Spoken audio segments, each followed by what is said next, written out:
مور جتنا اب خوبصورت ہے اس سے کئی زیادہ جنت میں خوبصورت تھا۔ مور کی خوبصورتی پہ سبھی پرندے فدا تھے، لیکن ان سب خوبیوں کے باوجود مور سے ایسی کون سی خطا ہو گئی تھی جس سے اللہ تبارک و تعالیٰ نے مور کو جنت سے نکال لیا۔ اللہ تبارک و تعالیٰ نے جب حضرت آدم علیہ السلام اور اماں حوا کو پیدا فرمایا، اس کے بعد ان کو جنت میں بھیج دیا۔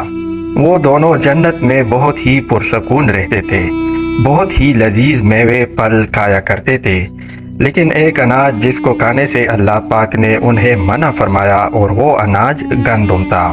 چونکہ شیطان حضرت آدم علیہ السلام کی وجہ سے ہی جنت سے نکالا جا چکا تھا، اسی وجہ سے شیطان کی حضرت آدم علیہ السلام سے دشمنی ہو گئی تھی۔ شیطان یہ چاہتا تھا کہ وہ کسی بھی طرح حضرت آدم علیہ السلام کو جنت سے نکال دے اور ساتھ میں اماں حوا کو بھی جنت سے نکال دے۔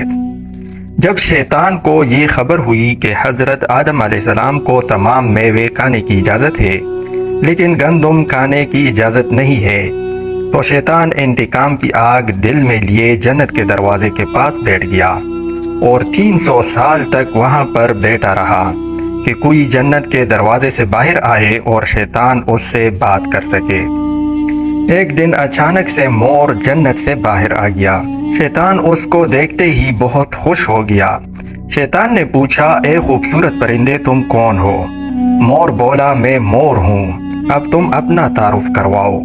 شیطان نے جواب دیا کہ میں عالم غروبیہ کا ایک فرشتہ ہوں، میں اللہ پاک کی عبادت سے ایک پل بھی غافل نہیں ہوں، میں چاہتا ہوں کہ میں جنت میں جاؤں، وہاں کی نعمتوں کا اپنی آنکھوں سے مشاہدہ کروں۔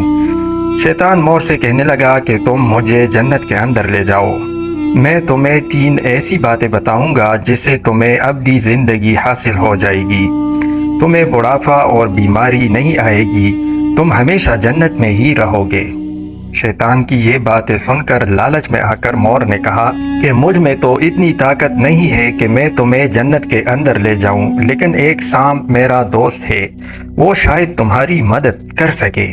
یہ کہہ کر مور سانپ کے پاس آیا، اس کو ساری بات بتائی۔ سانپ بھی شیطان کی باتوں سے بہت خوش ہو گیا، پھر شیطان کو اپنے منہ میں چھپا کے جنت میں داخل ہو گیا اور یوں شیطان اپنی چال میں کامیاب ہو گیا۔ جنت کے تمام نگہبانوں کو یہ معلوم ہو گیا تھا کہ شیطان یہ چال چل رہا ہے اور جنت میں داخل ہو چکا ہے۔ فرشتے شیطان کو جنت سے نکالنے لگے، تبھی اللہ پاک کا حکم ہوا کہ اس کو ابھی تک جنت میں ہی رہنے دیا جائے۔ وہ فرشتے اللہ تبارک و تعالیٰ کے حکم سے رک گئے، شاید یہ حضرت آدم علیہ السلام کا امتحان تھا۔ شیطان حضرت آدم علیہ السلام کے پاس اور اماں حوا کے پاس جا کر اپنی محبت کا اظہار کرنے لگا۔ وہ دونوں ہی شیطان کو پہچان نہ سکے کیونکہ ماضی کے مقابلے میں شیطان کی شکل تبدیل ہو چکی تھی۔ شیطان کہنے لگا کہ میں چاہتا ہوں کہ آپ دونوں ہمیشہ جنت میں اسی طرح زندگی گزاریں، ہمیشہ خوش رہیں۔ حضرت آدم علیہ السلام اس کی بات بہت غور سے سننے لگے۔ شیطان نے کہا، اگر آپ میری بات مان جائیں تو آپ کو جنت کی اور بھی تمام سہولتیں ملیں گی۔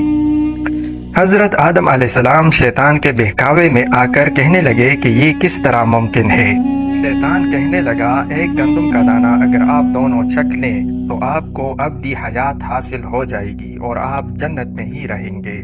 یہ بات سن کر حضرت آدم علیہ السلام کے دل میں رجحان پیدا ہوا، لیکن ان کے دل میں اللہ کی نافرمانی کا خوف غالب آ گیا۔ جبکہ اماں حوا شیطان کی باتوں میں آ گئی، جس پر اماں حوا نے حضرت آدم علیہ السلام کو راضی کر لیا۔ پھر اس کے بعد ان دونوں نے اس گندم کے دانے کو چھک لیا۔ جیسے ہی گندم کا دانہ ان کے اندر گیا تو دونوں کے سطر واضح ہو گئے، جس کے بعد دونوں اپنے اپنے سطر چھپانے لگے اور خوف خدا سے کانپنے لگے۔ اسی دوران اللہ تبارک و تعالیٰ نے فرشتوں کو یہ حکم دیا کہ حضرت آدم علیہ السلام اور اماں حوا دونوں کو زمین پر اتار دو۔ حضرت آدم علیہ السلام کو سری لنکا کے قریب نیچے زمین پہ بھیج دیا، جبکہ اماں حوا کو جدہ کی سرزمین پر اتارا گیا۔ جن خوبصورت پیروں سے چل کر مور شیطان کو جنت کے اندر لے کر آیا تھا، وہی خوبصورت پاؤں اللہ پاک نے مور سے لے لیے۔ سانپ جو اپنے منہ میں شیطان کو چھپا کر لایا تھا، اس کے منہ کی خوبصورت خوشبو کو چھین کر اس میں زہر ڈال دیا گیا۔ پھر مور کے ساتھ ساتھ سانپ کو بھی جنت سے نکال دیا گیا۔